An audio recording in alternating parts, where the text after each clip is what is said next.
ilmu atau materi pengetahuan yang saya dapatkan dari pendidikan guru penggerak. Di sini dalam pendidikan guru penggerak ini saya belajar baru mempelajari satu modul. Dalam satu modul ini ada 4 tahapan. Modul pertama itu adalah paradigma dan visi guru penggerak. Di sini terbagi menjadi 4 tahapan. Modul 1.1 refleksi filosofi pendidikan nasional Ki Hajar Dewantara. Yang kedua, nilai dan peran guru penggerak. Yang ketiga, modul visi guru penggerak. Dan yang terakhir, modul 1.4 yaitu budaya positif. Dalam modul 1.1 refleksi filosofi pendidikan nasional menurut Ki Hajar Dewantara. Ki Hajar Dewantara menyatakan bahwa pendidikan adalah menuntun segala kodrat yang ada pada anak, agar mereka dapat mencapai keselamatan dan kebahagiaan yang setinggi-tingginya, baik sebagai manusia dan anggota masyarakat. Dalam kodrat alam dan kodrat zamannya, Kak Hajar mengingatkan bahwa pendidikan anak sejatinya menuntun anak mencapai kekuatan kodratnya sesuai dengan alam dan zamannya. Kodrat zaman, pendidikan saat ini yang menekankan pada kemampuan anak untuk memiliki keterampilan pada dia satu. Nah, Ki Hajar Dewantara yang pertama adalah pendidikan itu harus menuntun dan memberi arahan agar anak tidak kehilangan arah dan dapat membahayakan dirinya.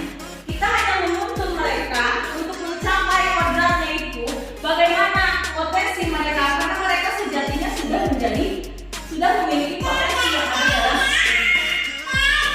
Dewantara mengibaratkan bahwa seorang pendidik itu sebagai seorang petani.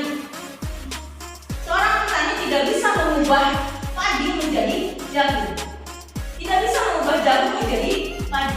Kalau dia menanam jagung, yang tumbuh nanti tetap adalah jagung.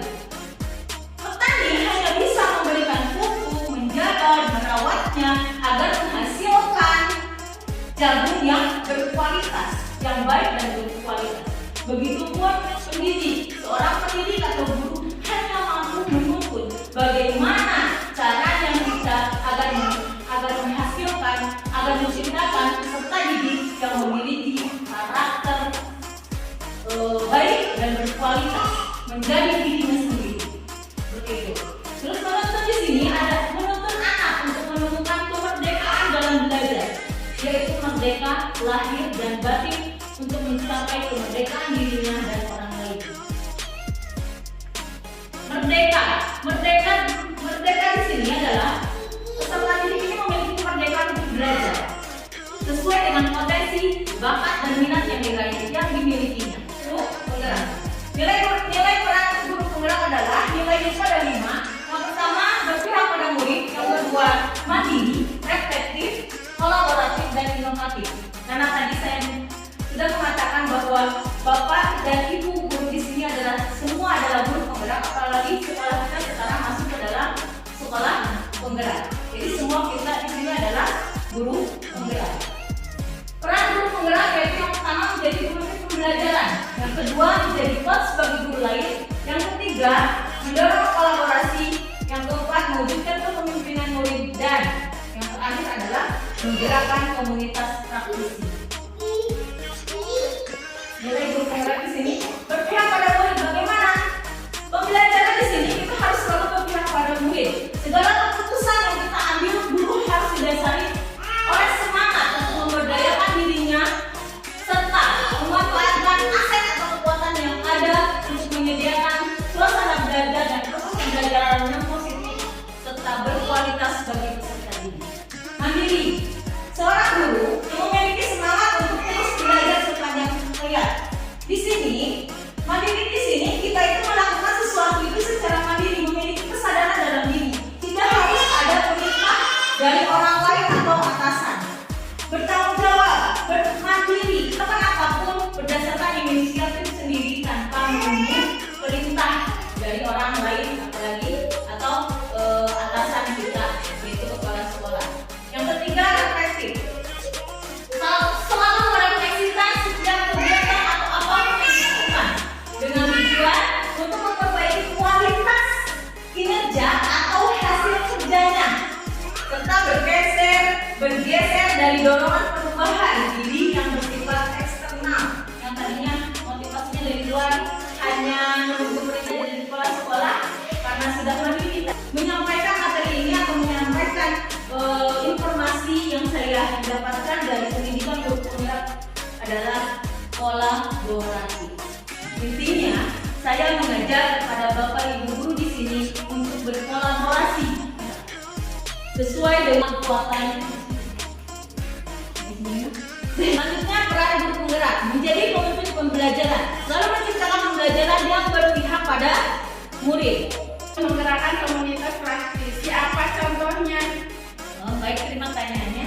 Maksud dari menggerakkan komunitas praktisi di sini adalah menggerakkan komunitas praktisi di sekolah, misalkan membuat MGMP sekolah, karena sekolah kita adalah sekolah kecil, guru mata pelajarannya hampir satu mata pelajaran satu orang, jadi kita bisa membuat gerakan komunitas praktisi ini semua satu guru, dan yang penting intinya itu memiliki tujuan MGMP seperti itu ya punya di sekolah membuat, jadi tapi tetap kita itu fokus pada perbaikan atau tujuannya itu menumbuhkan minat belajar siswa, misalkan memperbaiki proses pembelajaran di kelas, atau misalkan nanti kita tindak lanjutnya bisa melakukan PPG, bisa memantau, saling memantau antara saya misalkan dengan ibu dan dengan yang lainnya untuk pembelajaran di kelas. 1.3 yaitu visi guru penggerak. Visi itu apa sih? Visi itu harapan atau tujuan, impian. Nah, seorang guru penggerak di sini adalah pemimpin perubahan yang dapat memimpin dan mengelola perubahan ekosistem pendidikan ke arah lebih baik. Nah, dalam sesuatu apapun, apabila kita memiliki impian atau harapan, tentunya kita semua memiliki harapan atau tujuan untuk anak didik kita. Nah, visi di sini adalah sebuah harapan atau impian yang memerlukan proses untuk mewujudkannya. Bagaimana cara mewujudkannya? Di sini di dalam buku ini diajarkan atau diperkenalkan dengan pendekatan intuisi apresiasi atau dengan istilah pendekatan IA. Pendekatan IA ini berbasis kekuatan. Nah, pendekatan manajemen perubahan yang kolaboratif dan berbasis kekuatan. IA ini dimulai dengan mengidentifikasi. Nah, di sini dalam intuisi apresiasi ini menggunakan tahapan bagja. Bagja itu apa sih? Bagja itu merupakan tahapan IA. IA itu intuisi apresiasi sebagai pendekatan manajemen perubahan. Tahapan bagja merupakan langkah dalam menerapkan perubahan sesuai visi yang diimpikan. Apa saja tahapan bagja? Bagja yang pertama adalah buat pertanyaan, yang kedua ambil pelajaran, yang ketiga gali mimpi, selanjutnya J-nya jabarkan rencana, dan terakhir A-nya atur eksekusi. Jadi untuk menyusun sebuah visi kita bisa menggunakan pendekatan kita dengan tanpa bagja. Ini modul yang terakhir saya tebal modul, salah ya, ini bukan bab dari modul 1.4 budaya positif. Budaya positif atau disiplin positif merupakan unsur utama dalam terwujudnya budaya positif yang kita cita-citakan di sekolah. Seperti apa sih disiplin positif? Nah, disiplin positif dan nilai-nilai kebajikan universal. Tujuan disiplin positif yaitu menanamkan motivasi intrinsik.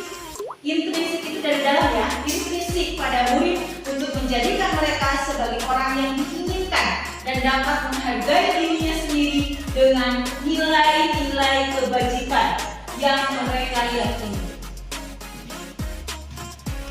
Jadi tujuannya selanjutnya motivasi intrinsik ini berdampak jangka panjang yang tidak akan terpengaruh dengan adanya hukuman atau hadiah, karena motivasinya dari dalam, meskipun ada hukuman atau hadiah ini tidak akan berpengaruh karena dia sudah memiliki motivasi dalam dirinya. Mereka akan berperilaku baik dengan landasan nilai-nilai kebajikan yang mereka hargai. Jadi mereka akan selalu berperilaku baik karena sudah memiliki motivasi intrinsik. Disiplin positif mengubah stimulus respon menjadi teori kontrol. Pendidik hanya bisa kepada murid atau anak didik. Jadi teori Pavlov motivasi perilaku manusia. Yang pertamanya ada motivasi ekstrinsik. Motivasi ekstrinsik itu maksud dari luar. Hanya menghindari sifatnya itu hanya bersifat menghindari ketidaknyamanan atau hukuman. Contohnya hukuman. Kalau kita memberikan hukuman kepada anak hanya akan melahirkan motivasi ekstrinsik. Tidak akan memiliki kesadaran dalam dirinya atau tidak ada motivasi yang lahir dari dalam. Yang selanjutnya, contohnya jika mendapatkan imbalan atau penghargaan. Jika kita memberikan imbalan atau penghargaan, yang lahir itu hanyalah motivasi ekstrinsik, bukan intrinsik. Hanya akan memberikan motivasi ekstrinsik. Setelah saya merefleksi jadi karena kita selalu memberikan, saya selalu pernah memberikan hukuman kepada anak didik saya yang melakukan pelanggaran atau tidak mentaati aturan, dan bahkan cenderung memberikan sanksi kepada mereka, dan mereka juga menyadari bahwa sanksi apabila mereka terlambat contohnya mereka pasti mendapatkan sanksi, dan itu akan melahirkan motivasi ekstrinsik.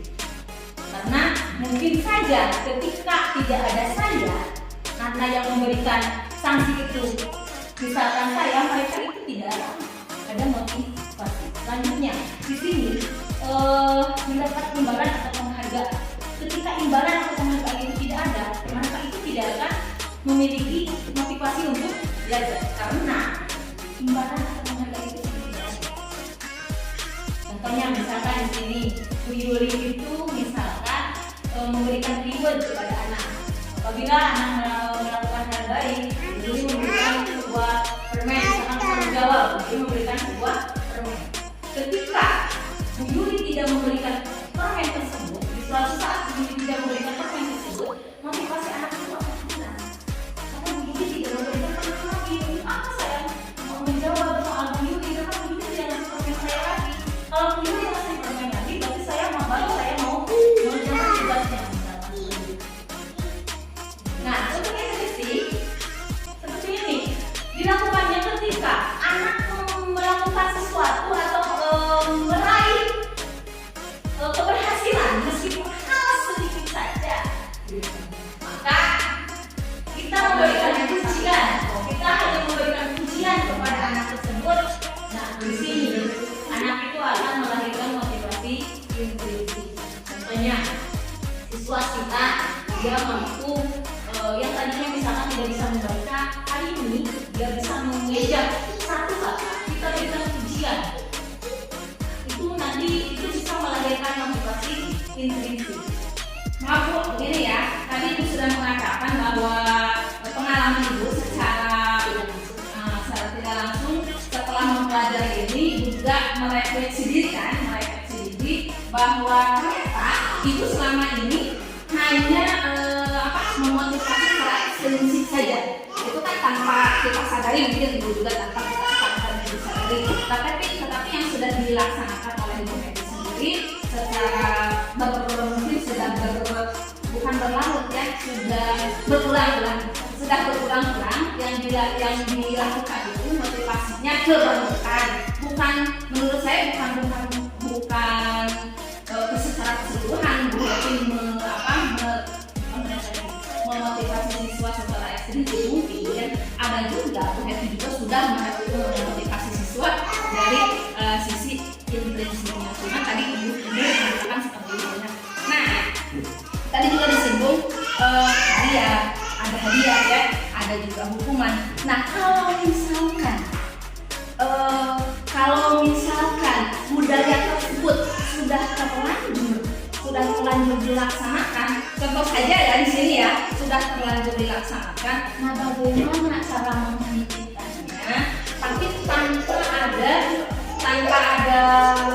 rasa bagaimana ya, ke siswa itu tanpa ada perasaan tanpa ada juga rasa keadilan. Jadi begini, cara menghentikan budaya tersebut, tapi tanpa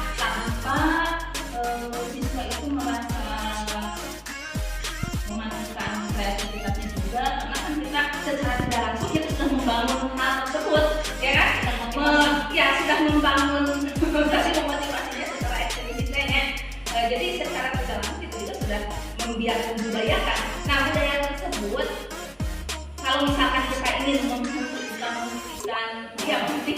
merubah karena itu juga kurang baik merubah tradisi atau budaya tersebut bagaimana kita lebih memotivasinya lebih saja.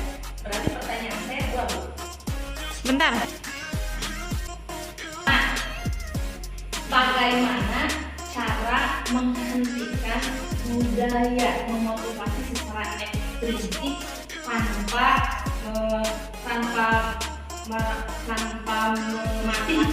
mematahkan kreativitas kita? Yang kedua, bagaimana awal ya, biasanya kan awal yang susah itu awal, kita bergerak awalnya yang bagaimana cara awal kita atau mulainya dan harus bagaimana cara memotivasi dari pintu itu dua pertanyaan saya.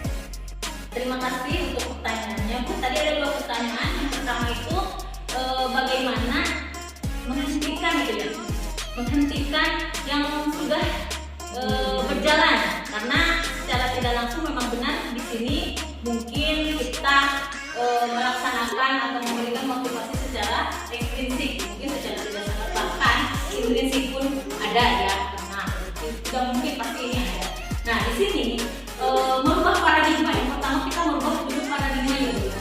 Merubah paradigma itu dari hukuman ini hanya bersifat terencana atau tiba-tiba. Penghargaan ini, contohnya penghargaan di sini, perubahan tidak efektif, penghargaan merusak hubungan, penghargaan akan mematikan motivasi. Seperti yang pernah saya jelaskan, tadi sudah saya jelaskan. Kita di sini realnya saja ya. Bagaimana cara menghentikan? Menurut saya mungkin dengan menerapkan nilai-nilai kebajikan kepada anak didik. Kita terapkan nilai-nilai kebajikan kepada anak didik kita. Nah di sini ada sebuah keyakinan kelas, Bu, atau keyakinan sekolah. Sebut saja dulu ini keyakinan ini adalah, kalau biasa kita menyebutnya itu peraturan. Cuma bedanya peraturan sama keyakinan ini apa? Kalau peraturan identik dengan banyaknya larangan ya, dibuat, diharuskan gitu. Si anak itu harus mentaati, benar-benar harus mentaati. Apabila tidak, kita sediakan sanksi. Bahkan yang dilakukan kita di sekolah adalah sanksi seperti itu. Nah di sini kita ubah peraturan ini menjadi keyakinan. Bagaimana? Jadi si siswa ini karena kita sudah menerapkan keyakinan ini bersifat positif. Jadi intinya gini ya, Bu ya. Jadi kita berubah paradigma kita. Kita dari peraturan berubah kepada keyakinan. Kalau bikin kita paradigma kita ubah dulu. Kita di sini yang tadinya kita menekankan peraturan, kita ubah menjadi keyakinan. Keyakinan kelas atau keyakinan sekolah. Karena keyakinan ini lebih abstrak dan daripada peraturan. Keyakinan saya bersifat universal, yaitu melahirkan nilai-nilai kebajikan yang lahir dari dalam diri. Keyakinan ini akan melahirkan tadi motivasi intrinsik, karena lahirnya dari dalam. Contohnya tadi misalkan gini, hormati, saling menghormati, misalkan kita harus menghormati guru. Nah, dalam keyakinan kelas ini kita bisa tanamkan kami murid dan guru saling menghargai, saling menyayangi, saling menghormati, misalkan seperti itu. Jadi lebih luas cakupannya. Kalau peraturan kan biasanya lebih banyak poinnya ya, karena satu pelanggaran itu satu poin. Kalau keyakinan ini bisa saja satu poin tapi meliputi lebih banyak. Contohnya misalkan tadi, karena di sini dibuat dalam bentuk positif, tidak boleh dalam bentuk negatif. Misalkan dilarang membuang sampah sembarangan. Kita ganti kalimatnya dalam keyakinan kembali. Kami murid dan guru mencintai kebersihan. Oke Bu, dari penjelasan Ibu sangat jelas sekali, saya paham. Berarti dari dua pertanyaan saya tadi sudah terjawab semuanya. Intinya berarti kita itu harus menanamkan keyakinan dari diri kita dulu ya, dari diri kita. Sebelum memotivasi ke siswa, sebelum memotivasi ke anak didik atau ke siswa, sebelum kita membangun motivasi dari intrinsiknya, maka kita juga harus membangun keyakinan kita atau memotivasi diri kita, memotivasi intrinsik moodnya dulu, gitu ya Bu? Ya, insya Allah. Ya. Ya, karena tugas seorang guru itu kan tadi menuntun kodratnya seperti apa yang ditulis oleh Ki Hajar Dewantara itu, ingat kosum Tulado, Imajo Mangun Kansel dan Tuturi adanya. Yang di depan memberikan teladan atau contoh, di tengah memberikan semangat atau motivasi, dan di belakang memberikan dorongan. Itu ya Bu ya. Jadi sebelum ke anak tentunya kita dulu, makanya kita harus memiliki nilai refleksi di sini, refleksi. Karena setiap apa yang kita lakukan harus mendatangkan refleksi untuk memperbaiki ke arah yang lebih baik. Sebelum kita mengajak atau mengaplikasikannya kepada siswa. Selanjutnya mengenai hukuman, konsekuensi dan restitusi. Tindakan terhadap suatu pelanggaran pada umumnya berbentuk hukuman atau konsekuensi. Biasanya peraturan berbentuk seperti itu ya Bu ya. Peraturan sekolah biasanya bersifat seperti ini, berbentuk hukuman atau konsekuensi. Hukuman ini cenderungnya bersifat gedahan Bu. Misalkan tanpa ada maksudnya tanpa ada kesepakatan sebelumnya dengan siswa yang terpapar, kita langsung aja berikan hukuman, misalkan sifatnya itu lebih ke psikis. Misalkan anak disuruh lari 9 keliling lapangan, ini bersifat ke hukuman, bentuk hukuman. Konsekuensi, kalau konsekuensi ini adalah sanksi. Namanya peraturan nomor 1, anak datang terlambat, diberikan sanksinya apa? Membersihkan kebun. Kan itu mendidik, tapi ini termasuk ke dalam konsekuensi. Meskipun kita anggap bahwa membersihkan kebun atau membersihkan apapun itu bersikap mendidik, tapi ini masuknya ke konsekuensi. Karena ini adalah sebuah sanksi karena pelanggaran yang telah dilakukan oleh siswa. Dan siswa sudah mengetahui apabila saya terlambat berarti saya harus membersihkan kebun. Hukuman merupakan identitas gagal, sedangkan konsekuensi dan restitusi merupakan identitas sukses. Nah, yang sering kita lakukan di sini kan konsekuensi ya. Konsekuensi merupakan identitas sukses, tapi tidak dalam jangka panjang. Nah, disiplin positif di sini terbagi menjadi 2, yaitu disiplin dalam bentuk konsekuensi dan disiplin dalam bentuk restitusi. Tidak salah, kita melakukan ini juga tidak salah.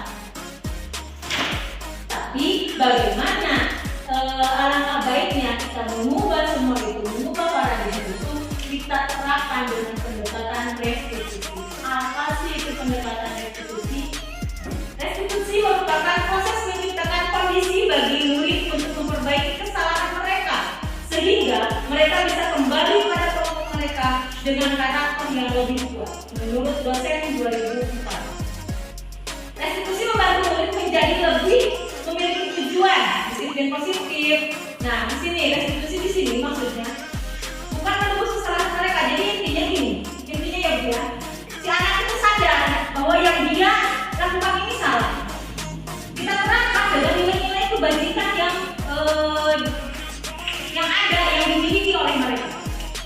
Dengan keyakinan keras. Nah, di sini ada kelima kebutuhan dasar yang harus dipenuhi. Kebutuhan kasih sayang dan rasa diterima, kebutuhan kekuasaan, kebutuhan untuk bertahan hidup, kebutuhan kesenangan dan kebebasan. Mungkin saja anak yang melanggar peraturan sekolah, misalkan memutuskan ini, bisa saja dia ingin berpuasa.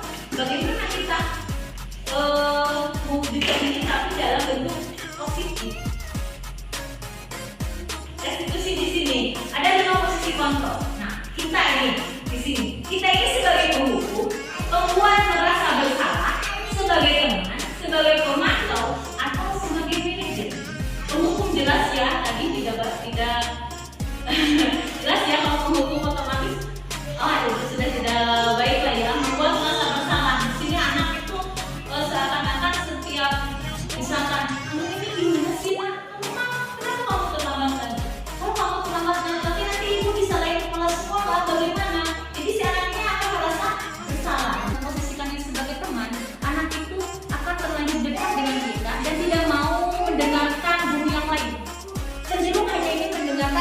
Misalkan si siswa ini sudah merasa dekat dengan saya merasa sebagai teman.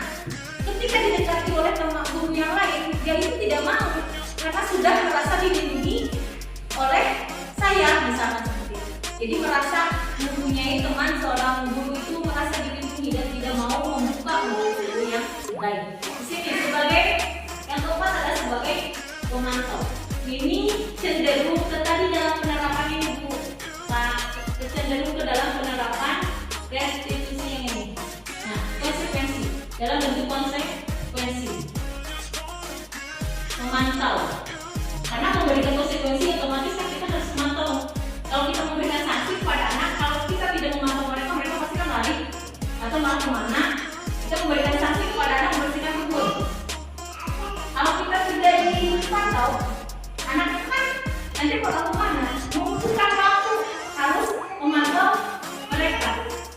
Sebagai pemantau ini jelas segala sesuatu itu harus memerlukan pemantauan. Nah, kalau di sini manajer sebagai manajer, nah disinilah yang harus kita lakukan. Karena ini kita berusaha menjadi memanage atau menjadi pemimpin untuk mereka, memanage mereka, menuntun mereka ke arah yang lebih baik. Boleh tidak kita sekali-kali menjadi pemantau? Boleh. Tapi jangan sampai kita menjadi seorang pembuku, membuat merasa bersalah. Tapi sesekali kita bisa menjadi seorang sebagai posisikan kita sebagai pemantau. Nah, dalam penerapannya ada segitiga restitusi di sini. Yang pertama, menstabilkan identitas. Yang kedua, validasi tindakan yang salah. Yang ketiga, menanyakan keyakinan. Menstabilkan identitas, mengubah identitas anak dari orang yang gagal karena kesalahan menjadi orang sukses. Jadi dalam menangani anak yang memilih yang ekstra baik, yang memerlukan tuntunan kita lebih lagi, ya lebih intens. Kita di sini dalam segitiga restitusi dalam menanganinya itu menstabilkan identitas kita. Kita tanyakan dulu apa kesalahan mereka. Biarkan mereka sendiri yang menemukan kesalahannya, memperbaiki kesalahan tersebut. Kita hanya menuntut mereka untuk menemukannya. Contohnya di sini anak contohnya terlambat saja ya yang dulu. Maaf, anak terlambat datang ke sekolah. Kita tanya dulu. Kita tidak boleh langsung memberikan hukuman, memberikan sanksi. Bisa saja anak terlambat itu karena salah paham. Misalkan ibunya sakit, harus memberikan makan dulu atau sebagainya. Nah, di sini kita tanyakan dulu kenapa anak itu bisa datang terlambat. Selanjutnya, validasi tindakan salah. Yang salah di sini yang harus memenuhi kebutuhan dasar manusia. 5 kebutuhan dasar saya harus terpenuhi dulu. Validasi tindakan yang salah di sini contohnya kita sebutkan saja, kita akui saja kepada anak bahwa kita juga pernah melakukan kesalahan. Kesalahan itu pernah dilakukan oleh siapa? Dan orang pasti pernah melakukan kesalahan. Kita langsung saja bisa seperti apa? Agar anak merasa diterima, merasa bahwa dia itu melakukan kesalahan tapi bisa memperbaiki diri. Nah, di sini menanyakan keyakinan, tanamkan nilai-nilai kebajikan. Contohnya, kalau terlambat apa nilai kebajikannya bisa kita terapkan? Menghargai diri sendiri, menghargai waktu. Bisa tanamkan keyakinan tersebut, lalu hubungkan dihubungkan dengan nilai-nilai yang dipercayai. Setelah menanyakan keyakinan, baru tuntut mereka untuk memecahkan permasalahan. Biarkan mereka untuk menemukan permasalahan. Bagaimana mereka bisa memperbaiki kesalahan tersebut. Yang tadinya datang terlambat karena kesalahan, hingga dia mau merubah kesalahan tersebut atas kemauan dirinya sendiri. Jadi membuat keyakinan dulu kepada mereka, menerapkan keyakinan dan dengan nilai-nilai kebajikan yang mereka. Mungkin itu yang bisa saya katakan. Silakan ada yang ingin bertanya. Mohon maaf apabila apa yang saya sampaikan kurang berkenan atau kurang memuaskan. Saya harap kurang puas agar kita di sini berdiskusi atau saling berkolaborasi untuk memecahkan permasalahan yang ada di sekitar kita secara bersama-sama. Terima kasih.